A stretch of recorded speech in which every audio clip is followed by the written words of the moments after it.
What's up, OTG fans? Welcome to a playoff edition of the NBA Outlet, presented by OTGBasketball.com. I'm your host, Nick Fay. With me, as always, Kory Waldron. What's up, Kory? Not much. Just got done playing my own NBA playoff experience. The first, beautiful day, obviously. And if you're in New York, at least for us, and you're in Connecticut, it's a nice day over there. Just got done playing some basketball, so I'm feeling the playoff grind physically today. Did you drop, a James Harden in the third quarter type No, of move? I did have a nice, pop off a screen. I rolled across the screen, had a nice little pop, pick and pop. So that was the highlight of my day. No dunks today? No. Unfortunately, I don't have those kind of legs anymore. All right. Yeah, at the old age, Kory's in his 20s. He lost his hops already. But moving on to talk playoff series. Just a reminder, you can listen to the NBA Outlet on iTunes, Block Talk Radio, OTGBasketball.com, Google Play, and airing on Dash Radio. But today we got a 6 series to talk about, and we'll start with Celtics-Bucks. Bucks won Game 4, 104-102. Giannis got the tip in late in the game with I want to say about 6 seconds left on the clock. Series is now tied 2-2. What were your thoughts on this one? I mean, the saying goes, the playoffs don't start until you win on the road. And Game 4 to me was just a prime example of the Bucks taking care of their home court. So now this series is, it's back to 0-0. You got 3 games left. Who cares what happened in the first 2 games? Who cares what happened in the next 2 games? This series is starting fresh. I thought the Bucks looked like a completely different team in games 3 and 4. They looked, locked in on defense. Jabari Parker was huge off the bench. Thon Maker has been the difference maker, if you will. So the Bucks are clicking right now. It's funny because if you look at games 1 and 2, at least from my perspective, I had almost written the Bucks off. And I still thought they were going to win a couple games in this series, but I didn't expect them to do it in the fashion they have done it. I mean, for the Celtics, the best case scenario for them is Marcus Smart looks like he's going to be back, in this series and sooner rather than later. Yeah, there's a chance he may be back tonight, and that's obviously going to be big, especially Chris Middleton has been cooking, and that's someone Marcus Smart might give a little bit more attention to, a little bit physical contact. Obviously, Shane Larkin can't really do the job against someone like Middleton with his length. But you mentioned Thon Maker. He's been huge. Defensively, he's had a great impact blocking shots. Currently in the playoffs, he has the highest net rating out of anybody who averages over 10 minutes a game. That's crazy. Yeah, it's ridiculous. And he played, I want to say, 1 minute in Game 1 and Game 2 combined. Yeah, it's funny. Who knows how this series goes if John Henson doesn't get hurt, because Thon Maker never gets a chance. And, he had those 5 blocks in Game 3 and he had 3, I think, in Game 4, or at least 2. And he knocked down a couple threes in Game 3, and I think he might have knocked down 1 in Game 4. He just gives a little bit more, a little more spacing to the floor. Even though he's not a lockdown shooter, you got to respect him, obviously, more than Henson, who can't really shoot at all. Then you mentioned Jabari Parker. He's done a great job of improving his defense in Game 3, Game 4. He's just been more aggressive and a better mindset. That whole supporting cast from Milwaukee has kind of stepped up in the last 2 games. Do you think that's more of a factor being at home or just adjustments? It's a little bit of both. I want to say obviously some adjustments were made, but as we know, your stars generally perform well on the road and away, and your role players like the Dellavedovas, the Thon Makers, those kind of guys, they're going to play really well at home. When you got your fans back, and it's kind of like for me as a Pacers fan, Lance Stevenson, he plays his best basketball when he's at home in front of the home fans. They hype him up. To me, I think that has a huge impact to a degree. But of course, there are adjustments that have been made throughout the series. Yeah, and what do you think about the fact that, the Celtics were able to kind of cut the lead? You mentioned, the Bucks were in control, I think, at halftime up 51-35, double-digit lead. But in that third and fourth quarter, Jaylen Brown, Jason Tatum really heated up and were able to cut it close, and they had a chance at the end to win the game. Yeah, I think that's Brad Stevens' credit, as we talk about adjustments. The offense was a little bit stagnant in the first half of Game 4. And in the second half, Jaylen Brown, I know that you were tweeting a bunch of highlights from the OTG account. He had a nasty step back 3 at one point. He was just alive. He was cooking. What do you say, Nick? 34 in the game for Jaylen Brown. Right. And he had 30 in Game 2 or Game 1? Yeah, if you don't recall, I picked him as my series MVP, so I'm You feeling did. pretty good about that.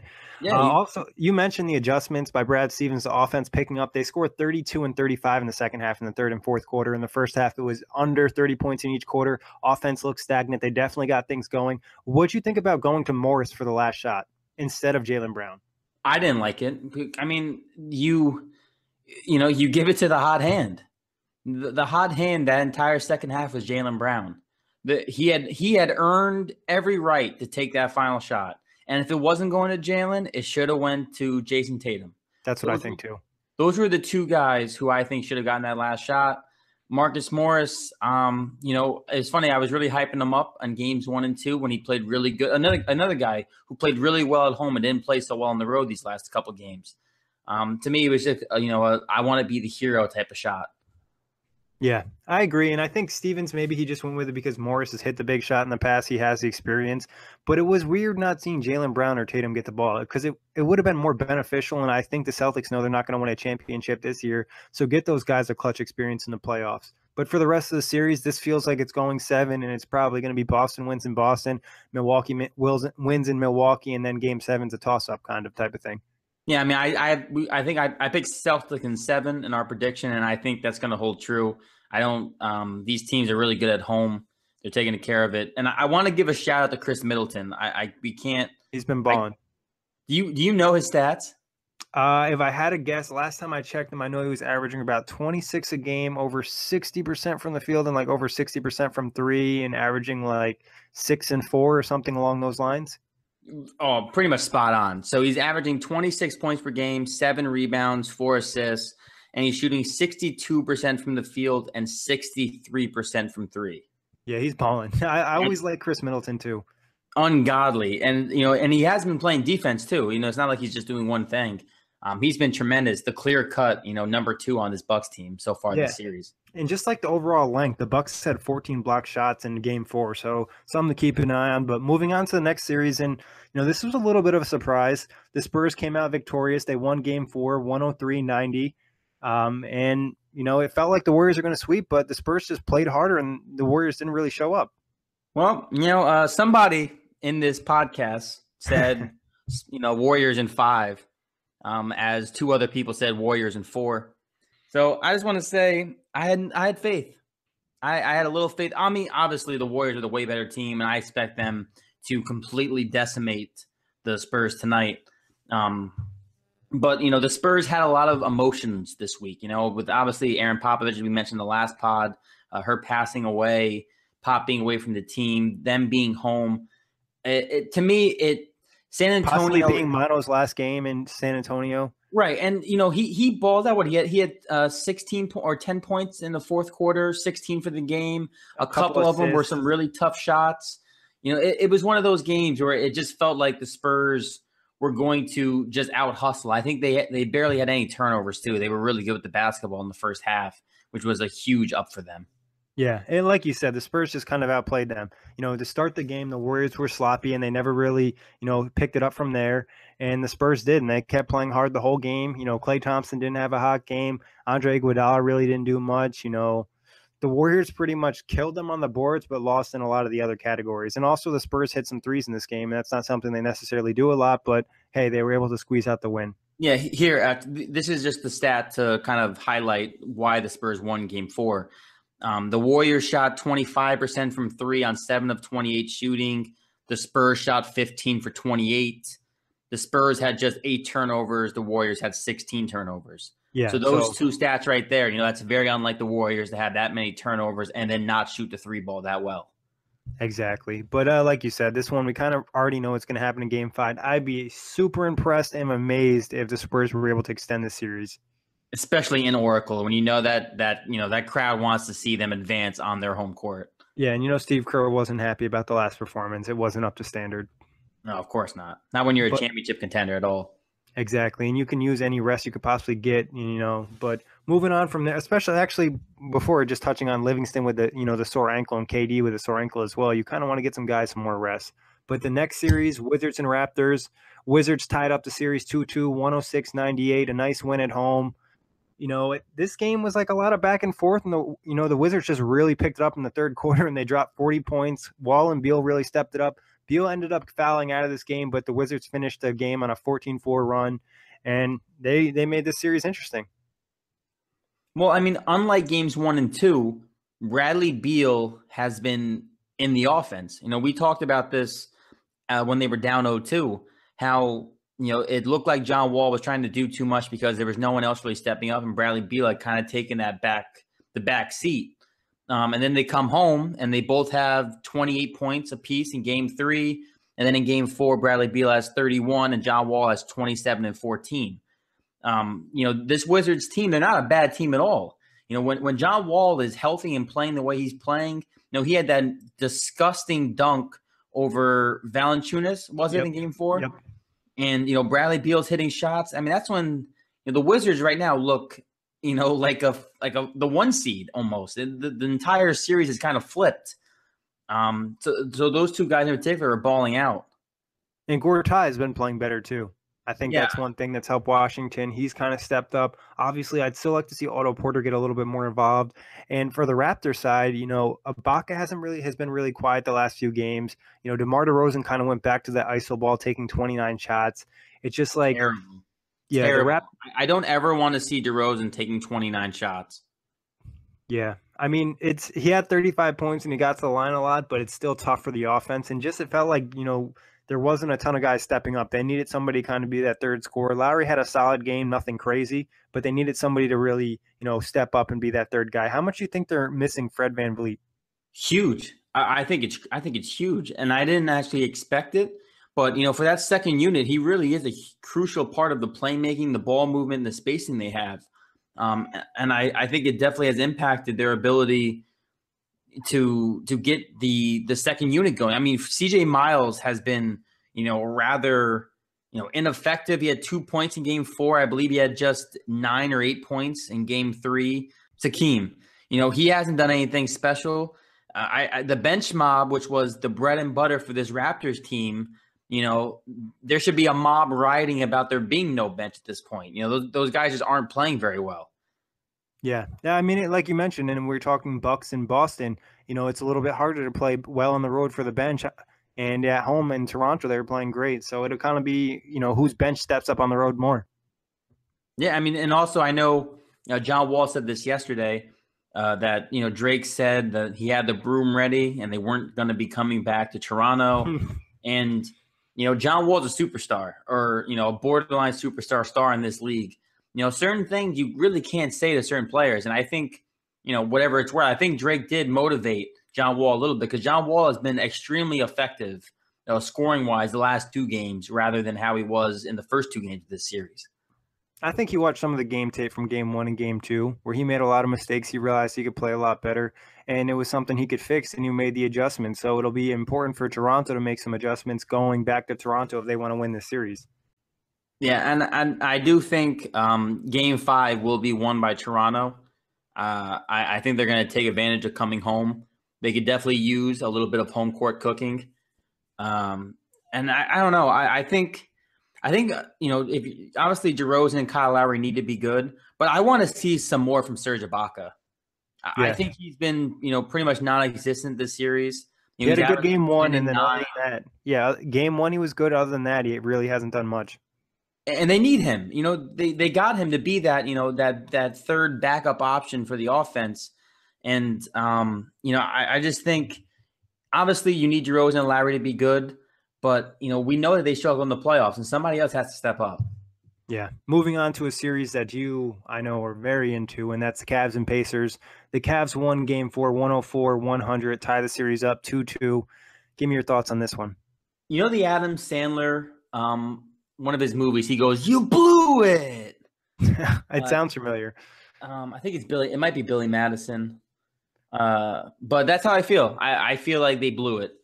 They had a prime opportunity to go up 3-1. They had fought back that second half. Miles Turner and Sabonis had 19 and 17 apiece. Miles Turner was 7 for 9 shooting. Sabonis, I believe, was 9 for 12. Yep. And, Sabonis didn't even play down the stretch, and Miles Turner was in foul trouble, so he didn't get enough attention, I think. But they just fell apart. Oladipo struggled. Lance got, he had a lot of good moments in that game, and then near the end, he had a lot of shitty moments in the game, which is kind of how it goes. A questionable jump ball, I think, when LeBron dove on the ground and was on top of the ball and called timeout. I thought you have to have your hands on the ball to call a timeout. Apparently, you can just lay on it. But that's not why they lost the game. It was a close game. I think the Pacers now are going to come up just short.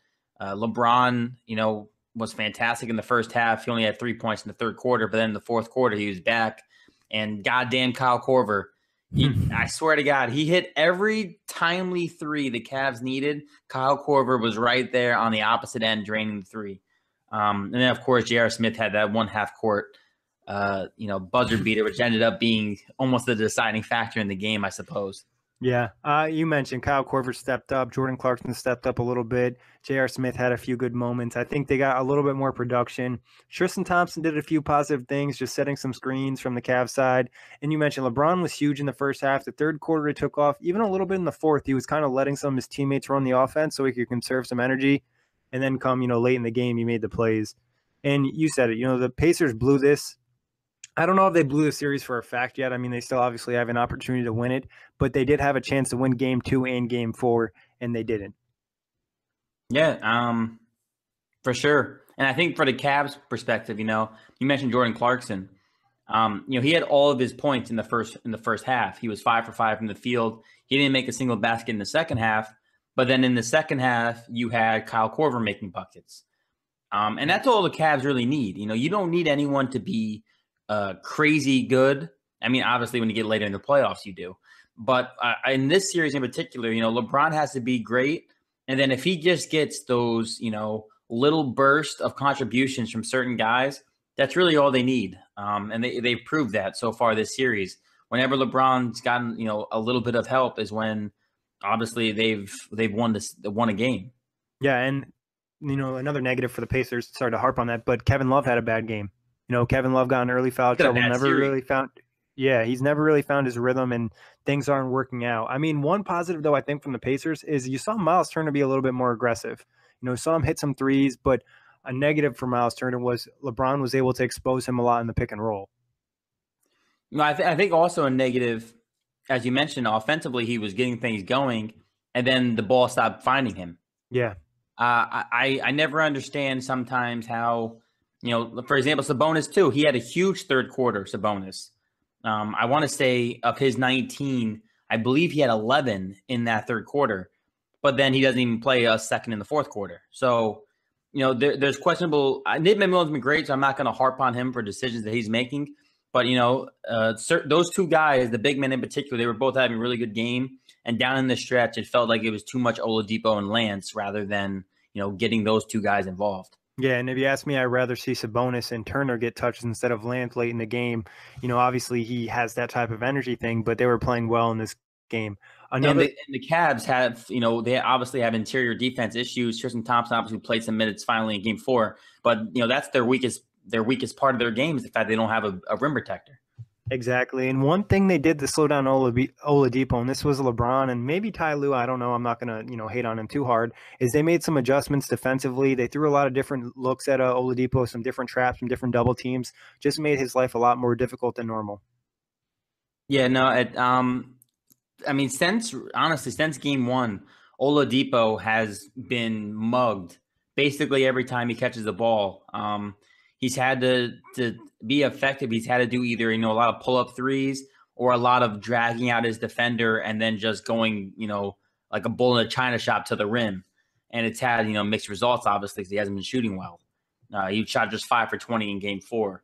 And although the Pacers were, they managed to win game 3 because Bogdanovich had 30, this Pacers team is not going to win if Victor Oladipo is playing poorly. You can get lucky a game or two, but you're not going to win a series overall. Yeah, you're going to, and if he does have a bad game, you're going to need a guy or two to step up. What did you think about, the Lance and LeBron thing? Like, obviously, you've watched this probably more than just about anybody in terms of this, I guess we'll call it a relationship between Lance and LeBron. What are your thoughts on this? I mean, I love it. I mean, it was similar to Joe Ingles and Paul George last night. I mean, I like when guys are going at each other. I think us all as basketball fans should enjoy when two players are competing at each other. Obviously, Lance has a bad reputation. Unless you're a Pacers guy or unless you truly like Lance, you're probably going to hate Lance. I think the majority right now, if I was to put a poll up, would be like 70-30 to hate to like. Yeah, that sounds about fair. Because, for example, the end of the game, even though I thought it should have been a jump ball, he mugged Jeff Green, and he brought Jeff Green to the ground, and it was a dirty play. Yeah, you can't go through somebody for a jump ball, even if you have your hands on it. The way his arm kind of went through his neck, you can't really do that. Yeah. Obviously, initially, I was upset because they lost and everything. And looking back, it made it confusing. I'll say this too: it made it confusing because one ref called foul, one ref called jump ball. Yeah. And then Chris Webber on the broadcast was like, jump ball, jump ball, jump ball, jump ball, jump ball, jump ball, jump ball. And I was like, the one ref actually called foul. And I'm just like, he's definitely going to confuse everybody. And he made the storyline just a little bit worse because of that. Yeah, it was definitely confusing. I know I was confused because I was like, how do you reverse a call like that? I thought it was a jump ball.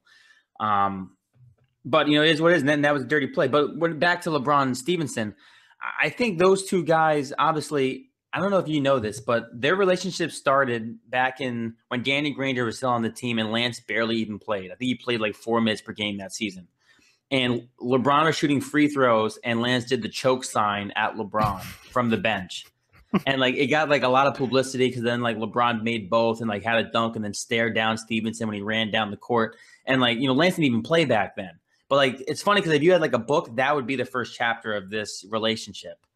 And I think to a degree, even though Lance flopped a ton in Game 4, if the NBA is still fining for flops, he should be fined at least $50,000 because there were several times where he was just running into people and then falling down.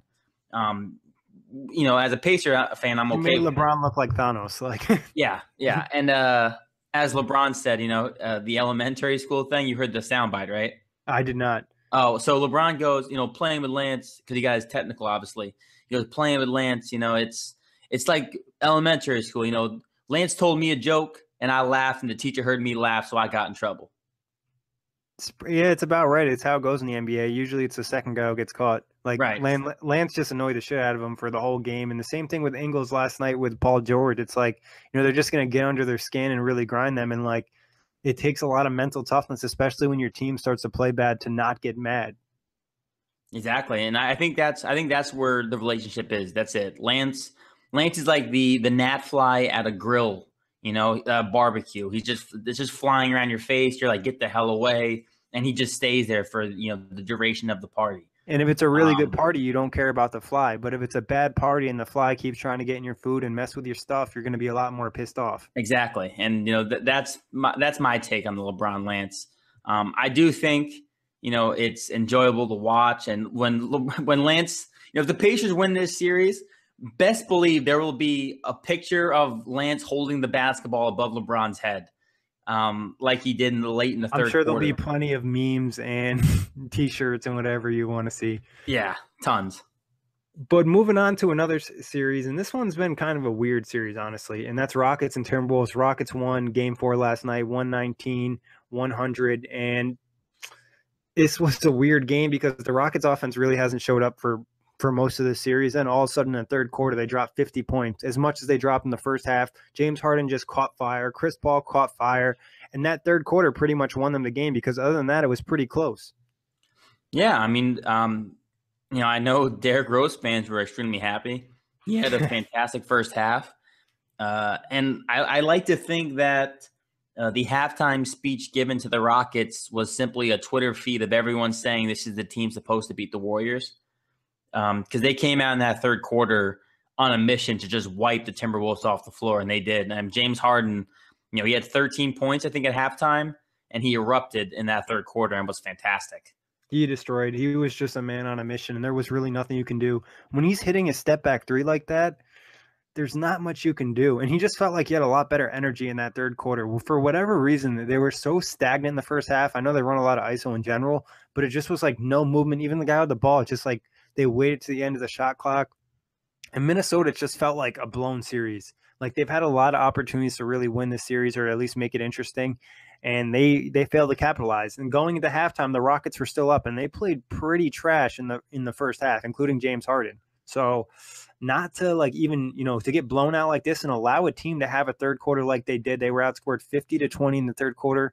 It pretty much means that you should get knocked out in the first round. I agree. And honestly, I think Jimmy Butler, for the most part, has been very underwhelming in this series. I think he's been hurt, to be honest. He just doesn't look right in his like. You don't even see his attitude. Not like that he has a bad attitude or anything, but he does have like a swag to him, and like he just doesn't have that right now, and he just doesn't seem aggressive against a Rockets team that isn't. They've played good defense this season, but they're not world breakers defensively. Yeah, I mean, I didn't. I guess I didn't watch him close enough to notice, but you're right. I don't see him as engaged. And then, of course, Jeff Teague, who was huge in Game 3, he comes out and lays a stinker in Game 4, which is classic Jeff Teague. And Andrew Wiggins is kind of back to his normal self in this game, and Karl Anthony Towns has really struggled in this series. I don't know if it's a quickness of the Rockets defense, or they're just being pesky, him not used to playoff basketball. But between fouls and like lack of aggression or failing to score on smaller guys in the paint, it's been a rough series for Towns.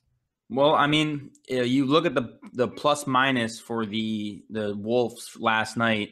Andrew Wiggins was a team worst, -30. Jeff Teague -28. Taj Gibson -24. And then Towns and Butler -13. And, Derrick Rose had a nice +6, though. The bench, actually, almost everyone besides Dang had a positive plus minus. I will say the bench's numbers probably look a little bit better because they probably got some quarter, in some garbage time. But D Rose has, looked better. I'm not ready to say that he's going to be a good player in the NBA and contribute to playoff teams, but he did have a little bit more aggression, a little bit more explosiveness, and he kind of played a little bit more under the rim and in control than we've seen in the past. For a guy who played for 32 minutes, which I can't remember the last time I saw Derrick Rose play 32 minutes of effective basketball. I think it was a solid outing for him for sure. And I know a lot of D Rose stains on Twitter are saying like, this is what we've been telling you. This is what happens when you don't have him standing in the corner waiting for threes off LeBron, which I don't recall seeing that happen a ton in Cleveland. But the thing is, like, he's still not good enough where you want him doing it consistently. Like, he's yet to prove that it's like something he can do every night. I think his best role is a bench guy, like an energy guy off the bench, can give you quick scoring the fast break, but you can't rely on him consistently to put up numbers because he still can't shoot. I agree. And I still, personally, I know that this is Tom Thibodeau to a T. Tyus Jones isn't playing at all. And I thought he was really good in the regular season. And I think he deserves to be playing in the rotation in the playoffs over Derrick Rose. Yeah, I think they said last night he was active, but he was only in case of emergency play because he was still banged up. But I like Tyus Jones because he does give you a little bit more spacing, especially when they're sending a lot of attention down low to Towns. But without a healthy Jimmy Butler, who has the wrist injury, and then in Game 3 he kind of tweaked his knee, I don't really think the T-Wolves have a chance. This probably gets wrapped up in 5. Yeah, I think I said Rockets in 5, so I'm feeling good about that as well. I think the third quarter was a sign of what's to come in Game 5. Yeah. I wouldn't be surprised if the Rockets score, one of those 125, 130 point games where they hit pretty much every three they take. It was nice to see Ariza get hot to start the game as well for the Rockets. They just need the role guys to start hitting their threes. Eric Gordon looked better. I like to see him be a little bit more aggressive attacking the rim. Slow start too, though. He had a really slow start too. Yeah, so like it just like if they can build off that third quarter and really in Game 5 get their confidence up, because the next series they face either against Utah or OKC, it's going to be a lot tougher. Yeah, and I don't think they want to see Utah. Yeah, and it looks like they might see Utah because Utah won Game 4, 113-96, and they really blew them out in the second half of this game. It was kind of embarrassing for OKC. Obviously I believe we both picked OKC in 7, and they're making us look bad, and they're just a frustrating team to watch all over the place. Offensively, they just struggle. They run so much iso ball. They don't even call pick and roll sometimes. They just wait for bad shots. And defensively, they like stop giving an effort. Like there was a couple plays where I could almost name every starter on, OKC. Actually, maybe not Brewer Adams, but Westbrook, Melo, and Paul George, where they just like took plays completely off in the third and fourth quarter where they needed to make a run. Yeah, the dynamic in OKC, you can hold the stamp right above the piece of paper. It's almost official. This team just did not work. Yeah. It's just Um, not a team. That's a problem. There's no gel. exactly. And that's the thing. They're playing against a team that is unified and plays together. You watch Utah in that third quarter run they went on, and they are all in each other's grill. They're all pumping each other up. They're all fired up. And obviously, when you're winning, it's like that. But I still have not seen much of that from OKC all year. But that's been the Jazz. The Jazz play in that it's team basketball, and they know. They play a Obviously, lot more discipline too, and they have patience on offense. They'll work the ball around. Where OKC, you don't see it, and everything is so frustrating to watch, and it's just like what's going to happen with this team, and it just hasn't worked out. And now it looks like Paul George is a lock to leave. Then they're going to be stuck with Melo, who's probably going to opt in for his $28 million. And then I saw something today in like 2 or 3 years, Westbrook's going to be making $40 million a season. Just like things went look from really bright to really bad. yeah, I mean, I think Paul George is definitely on the way out, especially if that $28, they wish it was $28, the $28 million deal by Carmelo gets opted in, which he would be a fool to opt out because he ain't going to make that money anywhere else. Yeah, the only way he opts out is if he like has something with his family where he really wants to go elsewhere, or he like gets a call from LeBron, like, Yeah, dog. we're going to Houston. Let's go. Yeah, like I mean, it's a possibility, but 28 mil is a lot of money, especially when he's not going to catch another contract. And I'm not one to like to disrespect players, but Melo has really fallen off a cliff. Like his game has really just dropped off. He can't even hit open jumpers, and that's really all they need from him. Yeah, I mean, 5 for 18, 27% from the field last night. No, 0 for 6 from 3. Man, I don't know what else to say. I was really I was pulling for Hoodie Melo, and I'm pulling for Olympic Melo, and we haven't seen Olympic Melo. No, he I don't know, and you can't blame it on anything else because, like you said, a lot of the shots are wide open, and I don't care. People have been giving Billy Donovan some crap, and I get it. In the fourth quarter, he's had some questionable, late game decisions, but I don't know what people expect. What can you expect from a coach when your best bench player is Raymond Felton? You got 3 superstar, quote unquote superstars in Westbrook, Paul George, and Carmelo. Maybe one superstar, an all-star, and a used to be star type of guy who thinks he's still a star, but he's not anymore. Yeah, like Melo can't play like heavy minutes effectively. Paul George, I love Paul George, but the inconsistency for him this year has been the worst of his career. One game he drops 39, the next game he might only drop 13. And it's the same thing with Westbrook. Westbrook is so tough to gauge this year. It's extremely strange. He's tough to gauge from possession to possession. Westbrook is just all over the place. Like one possession, he's looking nice, and then Paul George, this isn't something, this Thunder season is not something he's going to want on his resume. Like it just has not been good for him, inconsistent. It's just like everyone's kind of doing their own thing. And you're right. With Billy Donovan, I think, the one thing you can say is he doesn't have control of this team, and that's somewhat his fault. It's somewhat the players' fault. And then obviously the lack of offensive adjustments, offensive system, but it's also how much do we know what he's telling them and they're not just listening. And sometimes it's just guys missing shots. And like at the end of the day, they just don't have a lot of shooters to space the floor for some of these stars. And that's really hurt them. I mean, honestly, I think this team would be a lot better. I think I mentioned this before, if they never went after Carmelo, if they didn't go after Carmelo and they were able to bring in, Rudy Gay and I don't know, 1 or 2 guys who literally just are spot up shooters, this team would have had McDermott still, McBuckets, and exactly, yeah. I don't know. I think it was a poor decision on their part to go after what they were hoping was going to be, a redemption tour for Melo. Yeah, in hindsight, it's always easier to say because I think at the time of the trade, it felt good. It felt like Melo was really putting in work. I always felt like, it should maybe work out, but I think just it wasn't enough time to get it all gelling, and these guys really didn't make the adjustments they needed to make to be, a great team. But talking on the Jazz side, we'll give the Jazz some love because we don't want to just hate on OKC. Donovan Mitchell was great. His ability to kind of float in the air and get to the rim is amazing. He like literally is like web sling like Spider-Man where he's getting in there, and his scoop layup game is impressive. Like I can't recall the last time I've seen a rookie have such a nice layup package in terms of just scoops. I mean, there was a few times where he went, toe to toe with Steven Adams around the basket, and he just flipped it up and it went in, and he landed on the ground, and somehow he's sitting there and it's in the bucket already. I agree. He's been stellar. He had a nice spin move last night too. Um, Yeah, he put Corey Brewer through the spin cycle. yeah, Gobert has also been owning the paint. Even when like OKC makes a basket in the paint, it's like, oh wow, they really had to earn that. Like it's not, nothing comes really easy, especially when Gobert's in there.